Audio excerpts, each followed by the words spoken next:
Good morning, afternoon, or evening, wherever you are. Oh, it's the beginning of the week and we're excited to be here. Listen, today we have, this week, we have an excellent show set up for you. So, we are going to talk about a new paradigm in the MLM success formula. Yeah, we talked a lot about, our philosophies in building network marketing companies. Um, and how this, doing things in a way that is probably the exact opposite that most people are teaching you. And yet 95% of people are failing, right?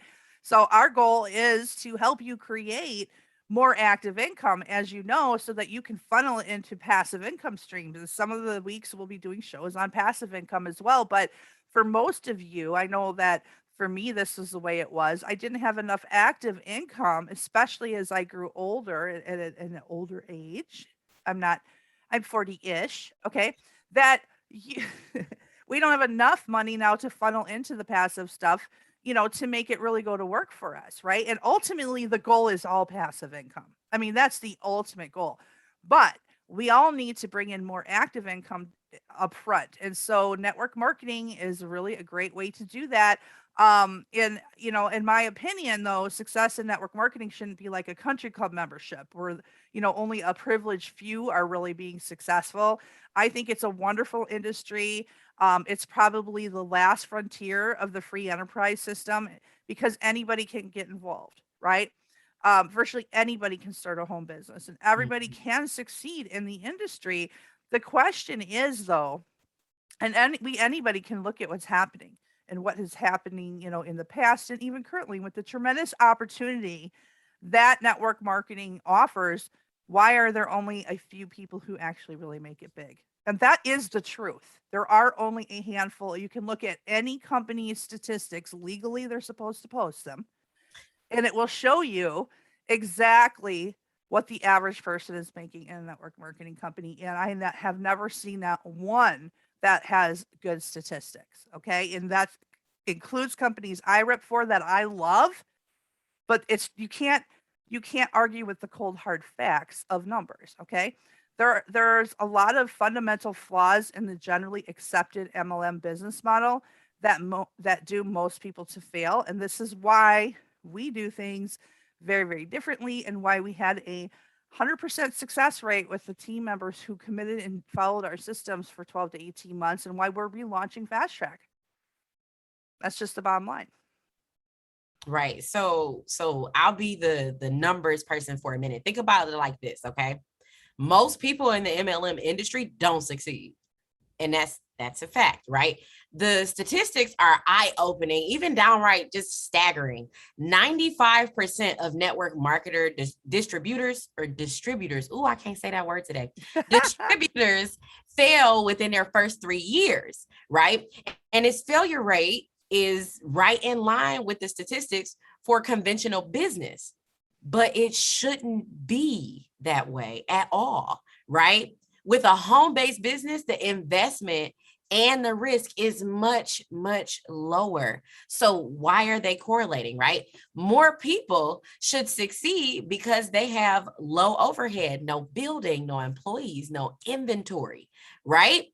And they should be able to stay in business longer. The longer you stay in business, the greater your odds are of success. So, as long as you are willing to do the work and work smart and not hard, right? But these are the numbers. So, we're going to go over some ways to kind of get you to the other side of those numbers. Oh yeah, and Christina, I think the reason for the alarming MLM failure rate is pretty simple. And a lot of network marketing leaders, if they're seeing us do this, they're like, why are they talking this way? Because we are real people that give you the truth. Okay. And I love this industry. I love it because it's provided for my family for 2 decades, right? But most people are brought into the industry under false pretenses. Mhm. They are sold into the business. Someone brought the heavy in to close the deal and make sure they signed on the dotted line and paid their money and all that stuff. And they have false expectations. Mhm. Um, Expectations are everything when it comes to succeeding. If you know what to expect, and this goes across anything that you're doing, If you have the right expectations, you're much more likely to succeed because you understand the hard work and the time, the effort and energy and the investment of money, time, whatever it is that you're going to make, right? If you know who thinks they're going to go to the gym in one day and be fit and trim. Nobody thinks that. You know that it's what it's going to take, and still people right don't do it, right? So most people who join the network marketing company, they have really high hopes, right? And they should. It's a great industry. I love this industry, right? They have the visions of success and the wealth and the glory. You know, far too many people start out though with unrealistic. I guess we can't talk this morning, Right. right? It's Monday. Unrealistic expectations of immediate success and instant gratification. And we could talk about this again on a week where we're talking about investing and trading as well, Yep. right? Wild stories of these tidal wave enrollments and instant wealth, right? They give our industry a bad name. I love the industry. I don't like the methods that a lot of people use in the industry, right? Right. Because what happens is they lay the foundation for failure and disappointment. And if you've been around the block, I mean, does any of this sound familiar? So let me throw these couple things out. Ever heard someone, oh, I made $30,000 in my first 2 months, right? Or my business partner, because we're taught to use other people's stories. My business partner's earning $1,500 a day, or I sponsored 36 people in my first week, or I love this one. I will build your team for you. We're gonna put a whole bunch of people under you, Right. right? Like So it's not crazy, right? it's unrealistic. And the funny thing is like 99.99% of distributors who join a business expect these types of results, right? And they're in for a very rude awakening, but that's just what they hear. So that's what they expect. Christina, I want to tell them what's really being said, or what the person who's saying these things that I just let's talk about what's really going on, or what really has happened. So, oh, I made 30,000 in my first 2 months. I was a networker. Oops, I was a networker for 10 years before I joined this company, and I brought my team of 5,000 with me. Right. Oops. Okay, so my business partner's earning $1,500 a day. Okay, what are they really saying? Somewhere in the company, there's a person somewhere who's earning a high six-figure income, right? I sponsored 36 people in my first week. Either they can't count, they could be on the fast track though. We have had people sponsor 10, 20 people in their first, not maybe week, but maybe in the first 30 or 60 days.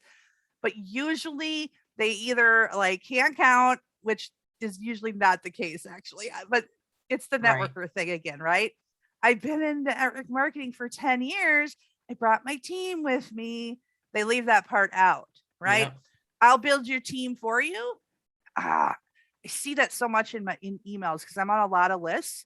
I get on lists on purpose so I can meet other networkers, and I see, well, we're going to build your team for you. Well, as long as somebody's building my team for me, which is highly unlikely.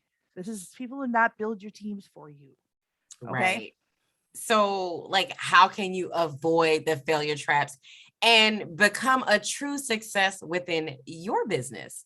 Well, the answer is you need to stop listening to 99% of the network marketing training that you've heard before, right? Wipe the slate clean, reprogram yourself, unlearn the bad habits that you've been taught over and over and over again that you see all over the place, and start over with a different mindset. Right? We talked about mindset at the very beginning of this show, right? This may seem drastic, but drastic times call for drastic measures. Okay. Yep. Right. If you're having huge success sponsoring and duplicating, you probably don't need to listen any further. Right. But if you haven't had the results you've hoped for, this new paradigm just might be the answer for you. First, you must buy into several new concepts. And then I'll let Christy go over a few of the concepts with you. Yeah, and I think we covered some of these concepts like in like the past week or two on various different shows where we were just having discussions, but let's just target some of this stuff. Success happens when you stop selling.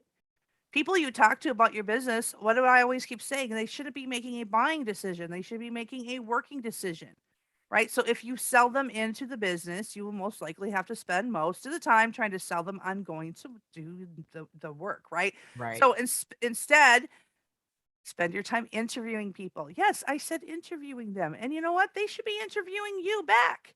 Do they really want to be part of your team? Do they want you as a sponsor, and you should be interviewing them? Do you want to really be working with this person? Because you become almost in a marriage when it comes to sponsor and sponsoree, I guess. That's not really the word, right? Right. Sponsoree, I don't right? know. The sponsored and the sponsor, right? So, and you don't want to get into a bad marriage. I'd rather get left at the altar than Yep. get stuck in a bad marriage, right? So instead of spend your time interviewing people and giving, and there's a very specific way to go about that is not time consuming, right? We teach it on the fast track and give them homework assignments so they can prove that they have what it takes, and you can get them the right information at the same time. They need the information anyway. Let's see if they do it. And the people who make it through the interview process, typically, they're jumping up and down, saying, pick me. Please Yep. let me be on your team. I am ready. Let's go, let's go, let's go. And then they come in, they actually do the work, right? And if you give the right person the right information in the right way, they will make the right decision for themselves, right? You got to treat people like adults, right? Most networkers, they're trying to embellish things and they're hyping things up, right? And they only talk about the positive aspects of the business, right? Because they want it to be more appealing to prospects. Well, this almost always leads to surprises on the back end for your new members. It's like, and then you end up with this lack of trust because it's like, Mhm. well, you didn't tell me this, you didn't tell me that.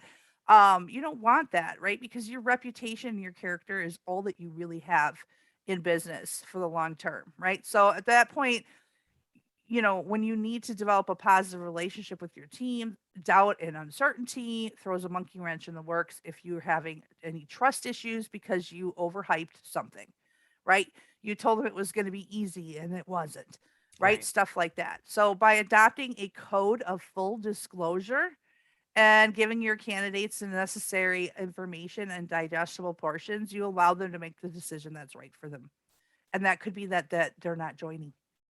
Right? It could be. You gave them the information. They said, this isn't for me. This just happened to me this weekend. I was in a class and I looked at it and I said, this is not for me right now. Mhm. It's actually is for me, but not right this minute. And I let them know that. So, and I appreciate, they appreciated that because they're not going to waste more time talking to me. And, I feel like in the industry, we just set too many unrealistic expectations because we're desperate. We want people to join, Mm. right? And we have to be focused on giving value. Number one, we have to think about our reputation and what's right. What's the right thing to do, right? If you do what's right, and I'm talking about morally and ethically Right. right, you can never go wrong. Okay. Yep. And then most networkers spend the vast majority of their time chasing after the wrong people. We talked about this last week, right? The majority of networkers are so desperate to quote unquote sign people up, they end up pushing so hard that they drive away the best prospects because they're too pushy, right? They have that used car salesman feel. Nobody wants that vibe, right? A better formula is to use the laws of attraction in your recruiting efforts. By interviewing instead of selling, you'll naturally attract the right people to you and your business and the things that you're offering, while at the same time chasing the wrong people away. We do not be the pushy used car salesman, please, because we won't buy. I've even heard tactics of make your prospect feel stupid for not joining. I don't think that's a good tactic, right? Not at Or, all. when they ask a question, make them feel stupid for I've heard top leaders say this in Really? maybe in different languages. Yes. Like when they ask you such and such, you want to give them an answer that makes them feel dumb that they even asked you that question in the first place because what you have is so great. And I was like, wait a minute, no. I don't ever want to make there are no dumb questions, right? We don't want to make Right. people feel Because stupid, everybody's new. right? So, I mean, I've heard so many crazy stuff and it just Wow. doesn't make sense to me, right? So, and then let's talk about warm market. Now, sometimes it sounds like we're totally bagging on warm market. Maybe in another call, we'll do a warm market training because your warm market, it can be a secret weapon because it is an exclusive list only to you. It's not a list that anybody shares, but there is a method of targeting warm market. It can't be your only method. It Right. cannot be the only thing you're doing, right? Opportunity seekers, those are people who have like a curiosity in a home business. Those also should not be your exclusive focus. I see people, they buy a list of opportunity seekers, they fill the form out on the internet that they want home business information. A lot of times they're looking at it more like a lot of times they think they're applying for a job, which is Right. crazy, right? So these should not be the primary focuses. It doesn't mean you dismiss people. I would never turn somebody away who this is their very first time looking at a home business opportunity. I wouldn't turn them away, but my marketing is not targeted in that direction because when you building your business exclusively with family and friends is definitely a surefire way to join the NFL club that we talked about on Friday, right? No friends Right. left, no family life also sometimes, right? Yep. Focusing on opportunity seekers, right? Those people that it's the first time, they're kind of like hobbyish type people. They're looking for something. Sometimes they think it's a job that you're offering them. It typically leads to a roller coaster. It's like this recruit, train, quit, recruit, train, quit, recruit, train, quit. Been there and done that, right? Top earners are focusing on a different audience and they may not tell you, but when they're bringing that team of people over from the last thing they were in, what are they really doing? Yes, they have a relationship or maybe they have some branding and people know who they are. So there is that aspect of it, but what's really happening? Let's dig in there. They're bringing other network marketers into the new network marketing business, right? People who have already decided their network marketing, okay? They already decided that this is something they want to do, right? And they're just coming in with the leader. But what's really happening, yes, they're bringing their team, but they're targeting network marketers, right? What's the Mhm. first thing a top network marketer does when they do decide that they're going to change companies? They call all the top networkers they know and their leaders and they tell them they're moving. Yep. They don't call their family and friends to tell them that they're going into a new network marketing deal. They're calling the network marketers they already know, right?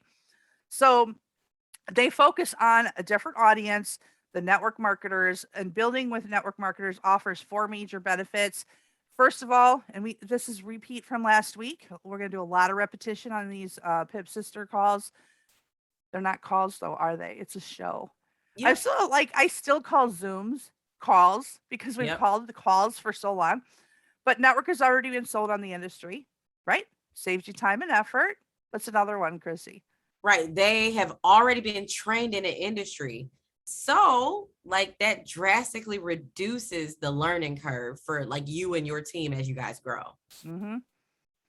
They've proven that they're willing to do the work, which eliminates the uncertainty of wondering if they're going to do the work or not. And does that mean 100% of them do the work? No, but a much higher probability than the people that you knew from work coming into your business or your family and friends. Much higher level of certainty that they're going to put some of the time and effort and energy in. And most importantly, what was the one we said last week? Most importantly, networkers know other networkers. That Yep. allows you to grow your business geometrically instead of one member at a time, bringing groups of people in. So when you change your mindset, okay, and you just adjust your thinking, you will be amazed at the changes in your business and in yourself, right? The newfound posture, the newfound attitude. When you start having success, it causes the right people and even some of those people in your warm market now. They see you having success. They see that you're confident. They see that they don't care. You don't care if your family or friends join your business. They're like, yeah, I'm only willing to work with you, mom, if you're willing to do the work, right? The right people start chasing after you. That's what happens, right? Right. You want to infuse these concepts throughout your team and create an organization layered with leaders. That's what you want. And that's the only way to enjoy long-term success and freedom, and why we had so much success for so long until I decided to become a trader. This is how we built, right? Thousands upon thousands upon thousands of people in our organization through these methods, right?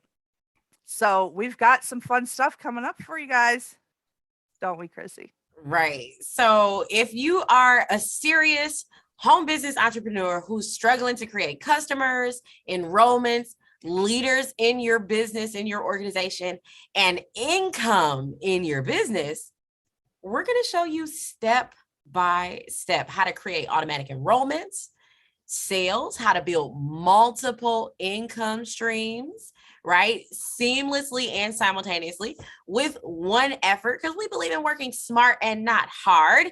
And we're going to show you how to uncover leaders for your business, right?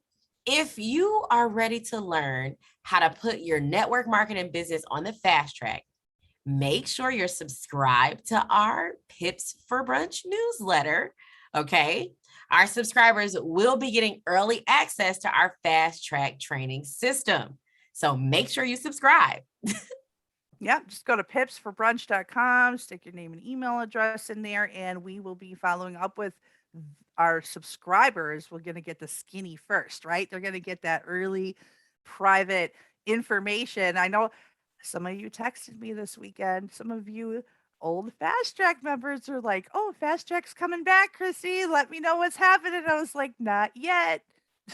Right. Get on the newsletter. We'll let you know. Exactly. So don't miss out. Just put a couple of letters in, it'll be easy. Right. But that is going to wrap us up for today. Now, listen, if you are finding value in this content, because you are struggling, if you know someone who is in the network marketing industry and they are struggling, make sure you share this content with them. We want to make sure that we're helping as many people as possible. We are not stingy with our info. So share. Don't forget to follow us on Instagram, on YouTube, on our TikTok channel, because we actually give out extra sauce on our social media platforms as well. But that's going to wrap us up for today. Bye, guys. Bye.